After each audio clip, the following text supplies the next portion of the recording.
I think it was Friday. In an email, sent you out this Excel sheet that is going to kind of be your calculator to explain what your grade is, what you need, that kind of thing. Do not, and I think I've protected it, but you don't really want to try to manipulate and change anything. There's a lot of formulas in the background that are doing this weighted average. But basically what you're going to do is you're going to go to Progress Book, inside Progress Book, and you open it up. It should tell you your assignments kind of broken up in categories. Okay? Should tell you how many homework points you have earned. So let's say I've got 50 homework points. It should say how many were possible. Let's say 60 were possible. It'll tell me quiz points. Let's say that I've got 45 of them. Let's say that there were 50 of those possible. And that would be kind of your current grade then right down here. Does that make sense? Okay, so it's doing the weighted average there for us. Now, if you know there's additional homework points that are out there, so we have 2 assignments open right now. Maybe you plug in, okay, I know I'm going to get 10 out of 10 on those. Okay? Now, that would just be the completion part. There is still a right or wrong that goes with those, but this will give you kind of a ballpark estimate, kind of the best kind of guess of what your grade is going to be. And to be honest with you, look at this, guys. If I put a 10 out of 10 on there or a 20 out of 20, does it really change anything? Maybe it did. Did it change it a lot? 10.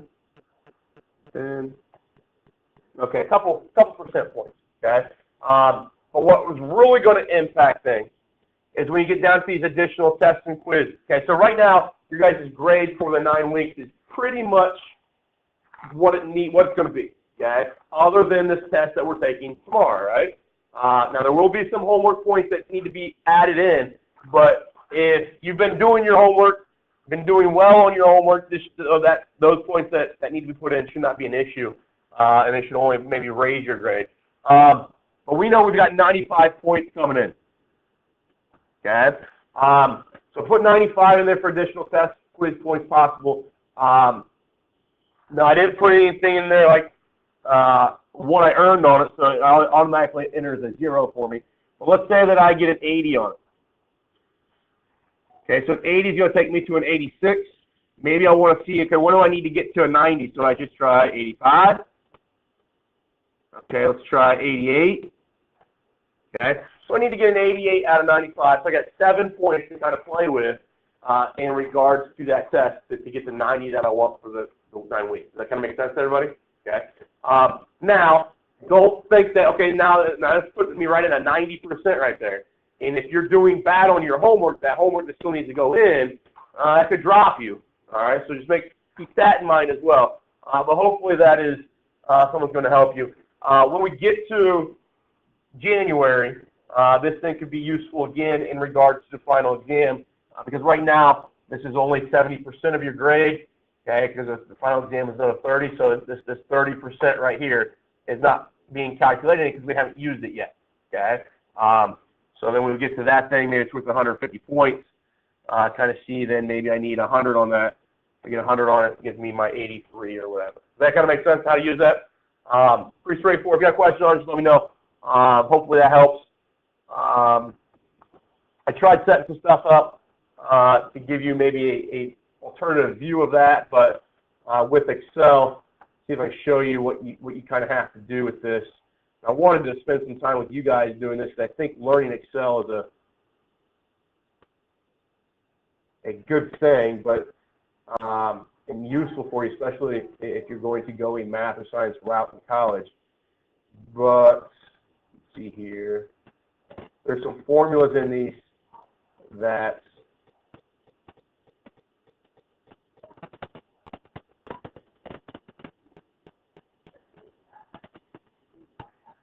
okay, so there's some so this is a formula that's giving you your solution. So there's 2 things going on here really.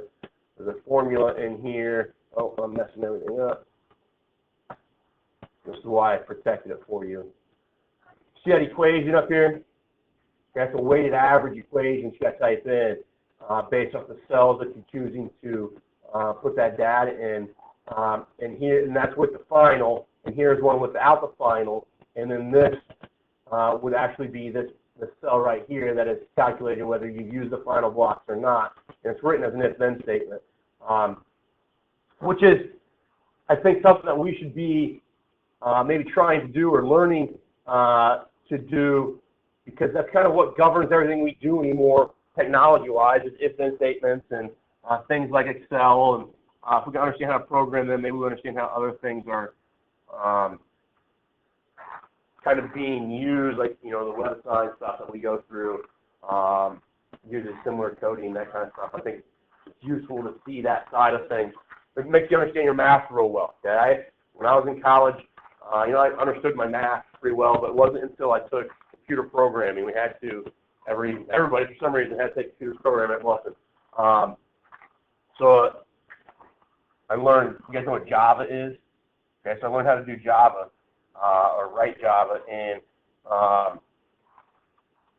it just opened my eyes to mathematics a little bit more, and it actually made things make a lot more sense to me after learning that programming and kind of coding aspect of things. I think that's something maybe we can try to target later on in the year if we get some time to go back to Excel and use that type of thing. There's a couple things I want to talk about today. Okay, I want to talk about inverse functions again. Remember we talked on Friday that inverse functions, if two functions are inverses of one another, they are reflections across what? Okay, so if I have the function f of x is equal to, let's say, x squared plus 3, okay? Now, is that going to have an inverse, the way I've got it developed right now? What does it fail? Fails the horizontal line test, right? Okay, which is the test to see if it's 1-to-1. 1-to-1 means every x value has one y value, every y value has one x value. This fails the fact that every y value has one x value, okay? Because the y value of 4 there is going to have x values of 1 and -1. So we need to restrict that. We need to say we don't really want that to happen. We want that to happen. We're only interested in that part, okay? Because now that does pass the horizontal line test. That does mean that this thing is 1-to-1, which when something is classified as 1-to-1, it's going to have an inverse, right? Okay? So the inverse then of this function, I'll show you how to develop this here in a little bit. The inverse of this thing is going to be square root of x minus 3. Okay? And all that restriction in the blue one means is that I won't choose initial input values of things like -1, -2, -3, that kind of thing. Okay? But those two things are inverses. Now I want to talk about why they're inverses. Okay? Think about what we define an inverse to do. Okay? We said if, let me go back, see if I got the PowerPoint open still. I don't. We ultimately said that inverses are going to undo one another, right? Okay? So we have, if these two things are going to be inverses, the f of g of x should undo itself. Okay, what would be the, if I'm looking at this, what is the original input value?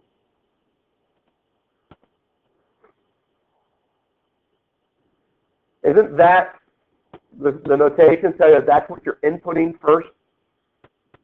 So if these two things are inverses of one another, the initial input is x. The final output should be what? Should be x as well, right? The idea, I'll show you this kind of staggered. If I had f of g of, let's just try 0. What that means is that you're going to take and find g of 0, right? So that's your original input. Find g of 0. Go to g, plug in 0. What do you get when you go to g? Actually, do it this way. I can't use, because these are my domains, right, for the blue one, okay? Those become my my range for the red one, right? Okay. If I choose x to be 0, the first output number I get is 3, right? Does that make sense? So that means this domain has to be bigger than or equal to 3. Okay? Because the range of the blue one becomes the domain of the red one, doesn't it? Does that make sense to everybody? So I kind of chose a bad value there. Let's go back and choose 3. Let's go f of g of 3. Okay? Plug 3 in here. What do you get?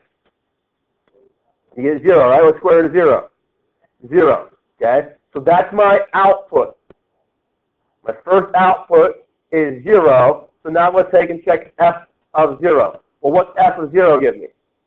It gives me back 3. What is that 3? It's the same input as I started with, right? Now, understand what this is. That's an input value or a domain value. This is an output or a range, right?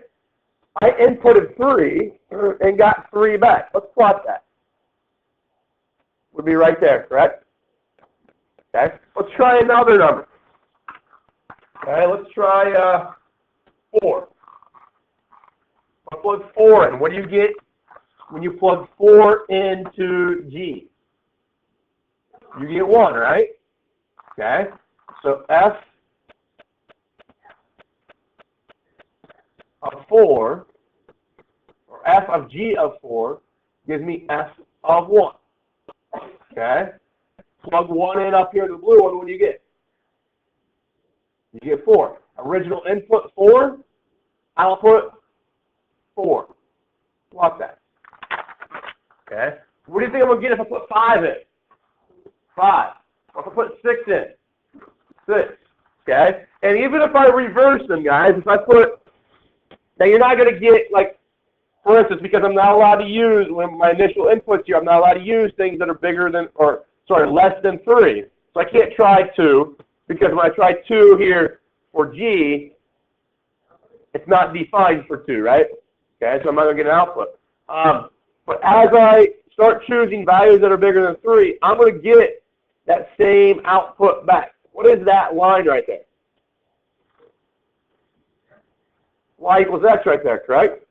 Okay. Now, if I reversed it, if I went G of f of x, okay, now you can choose numbers like 0, because that's your initial input. Okay. So if I try 0, I get G of f of 0, so I get G of f of 0 is equal to 3. Okay, I plug that into G, so G of 3 is going to give me 0 back, right? So 0, 0 gives me that point. 1 would give me that point. 2 would give me that one, right? So the line that I'm developing here, when I input these specific values through the composite functions G of f of x or f of g of x, either order, I'm getting back always kind of a comma A or a B comma B, whatever my input was is my output. Whatever my x value was is the same as my y value, right? And that's the line y equals x. So that then tells us an algebraic way of trying to determine if these two things are inverse. Okay? Because doing the specific values is not enough, because we chose maybe, I don't know, 10 values there. What if the 11th one that we don't choose is actually a counterexample that disproves this? We would have to be able to investigate that, look at that, right?